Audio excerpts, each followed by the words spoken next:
Uh, Post-emergency, after the debacle, which in 1977, and then with Indiraji was marginalized within her party, and then of course there was a split Congress I happened. So Indiraji was going through, and the people who were going with Indiraji at that time were going through a very tough period and were isolated.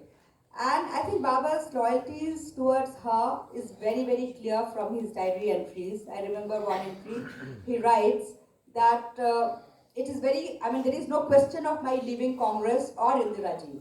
She picked me from outside, that is Bangla Congress, and she reposed her faith in me, and not only politically, but whenever for any personal issues I sought her advice, she always helped me.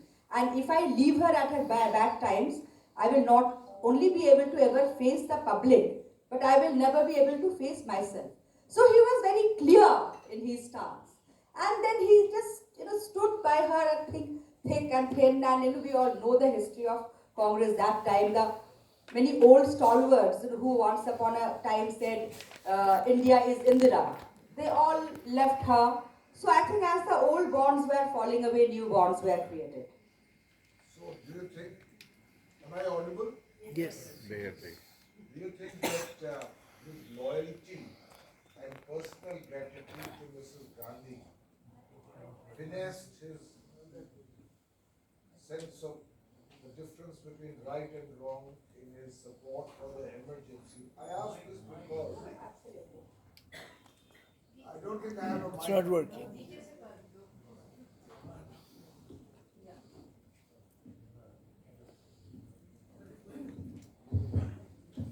Put this right in the Hello. So towards the end of your book, you write that on introspecting on the past,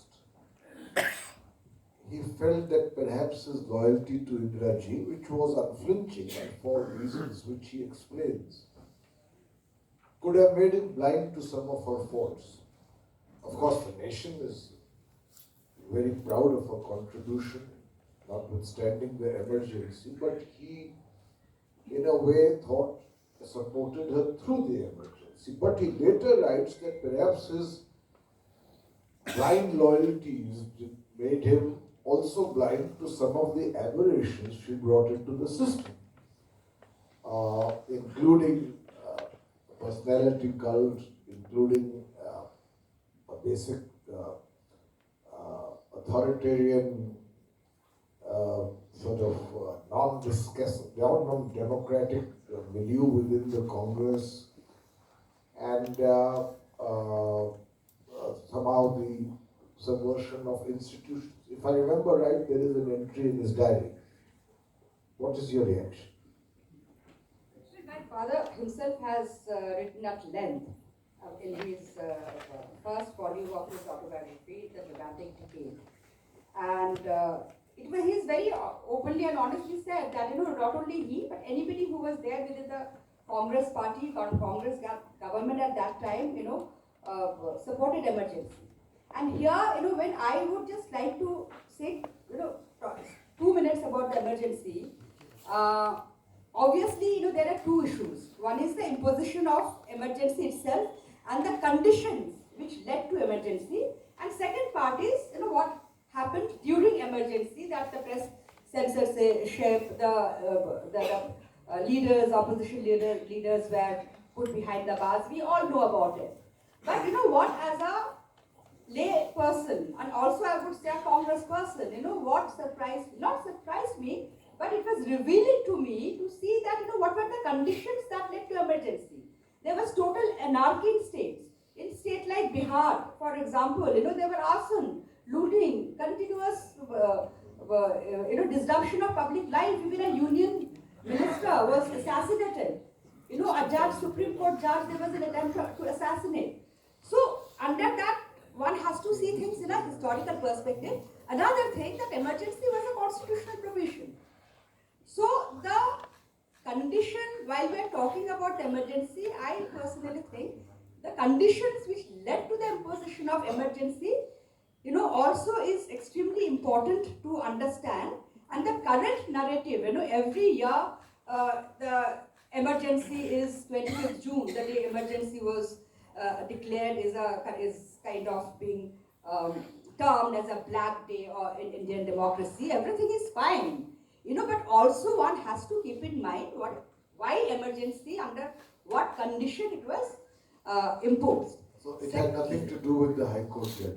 Of course, I mean, High Court charge, everything led to another, and also the day emergency was imposed, don't forget that a person like JP, Jayaprakash Narayan, who was an icon, he had this huge rally at Ramlila Maidan, and he told police not to obey the government. He asked the army that, you have to, before obeying the government, you have to ask your conscience. Now, I mean, if every policeman or every army person, before implementing any order of the government, if they pause to think whether it's right and wrong, that could be a moral issue, but can you imagine what kind of anarchy it would lead to? So one also has to see that. There are various combinations. But one thing, Indiraji herself, said that emergency was wrong. And we also have to understand that 3 years down the line, it is she who declared and who ensured a free and fair election. And because of that, from North, Congress was completely got wiped out. She did not, because, people close to her, they realized, in fact, there is a very interesting anecdote I have given in this, that when the elections were declared, my father asked her, I mean, she asked that how are we going to do? So Baba said, oh, we are going to win, with the confidence, arrogance of being a, youth, politician, young politician. Mrs. Gandhi said that we are going to get wiped out. And so Baba was a bit shaken and said, then why did you declare election? So she said, otherwise history would have never forgiven me. She was the daughter of Pandit Jawaharlal Nehru. So somewhere she realized that she has made a mistake, and if she would have continued with emergency, I mean, that would have perhaps reached a point of no return and done some terrible damage to Indian democracy. So she made a mistake, but she realized it. And as far as my father is concerned, he also said, when he looks back, when you are within the system, many things you don't understand. But he said that, yes, if I had the political maturity of what he had now in his later days, he felt that if a personal meeting between JP and Indiraji somehow could have been managed, perhaps this wouldn't have happened. That was his point of view. But yes, he also had admitted in his book, in his diaries, that it was definitely an avoidable event.